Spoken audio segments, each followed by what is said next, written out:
అక్కడ విశాఖ ఉక్కు ఆంధ్రుల హక్కు అంటే ఆ స్టీల్ ప్లాంట్ పనిచేసే చాలామంది ఉద్యోగులు నేను నటన నేర్చుకున్నప్పుడు నాకు అండగా ఉండేవాడు.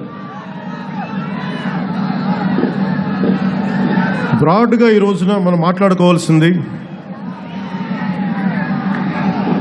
తిట్టడానికి తిమ్మడానికి నేను పెట్టలేదు. ఇది నాకున్నదల్లా సగటు మనిషి తాలూకు ఆలోచన. మీరందరూ ఇంతమంది యువత ఉన్నారు, మీ అందరికీ ఏముంటుంది? ఎందుకు కొంతమంది ప్రత్యేక పరిస్థితుల్లో పడతారు? నాకు కావలసిన విద్య, వైద్యం, ఉపాధి నాకెందుకు రావు? కేవలం కొద్ది మందికి ఎందుకు దొరుకుతాయి? వాళ్ళు ఏమైనా పెట్టి పుట్టారా? నేను ఎందుకు ఇలా పుట్టాలి? నాకేదైనా కష్టం వస్తే నాకెందుకు ఈ శాఖలు హెల్ప్ చేయవు? నాకెందుకు ఈ దేశం హెల్ప్ చేయదు? ఎందుకు నాకు ఈ సమాజం నిలబడదన్న కోపం ప్రతి సగటు మనిషిలో ఉంటుంది. నేను కూడా అలాంటి సగటు మనిషిని. నేను కూడా అలాంటి ప్రశ్నలు అనుకున్నాను. నాకు మన దేశం వాళ్ళ మన మహనీయుల త్యాగాలు నాకు బాధ్యతని చెప్పా. దేశభక్తిని పెంచింది, కష్టజీవులకి అండగా ఉండమని చెప్పింది. సినిమాలోకి వెళ్ళాను, చేశాను, కానీ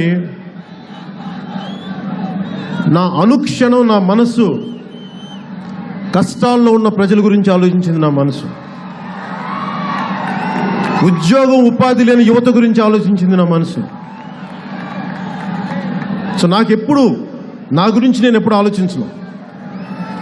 వాస్తవంగా చెప్పాలంటే నా గురించి చేసిన పోరాటం ఒక తొలి ప్రేమ నుంచి ఖుషి దాకా చేసిన పోరాటం.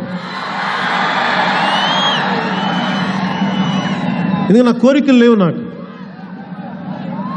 ఖుషి తర్వాత అనుకున్నా ఇంతకుమించి పెద్ద స్టార్ అవ్వచ్చేమో, ఇంకా ఎక్కువ డబ్బులు రావచ్చేమో, జాతీయ స్థాయిలో పేరు రావచ్చేమో, అంతర్జాతీయ స్థాయిలో పేరు రావచ్చేమో ఇంకా సాధన చేస్తే.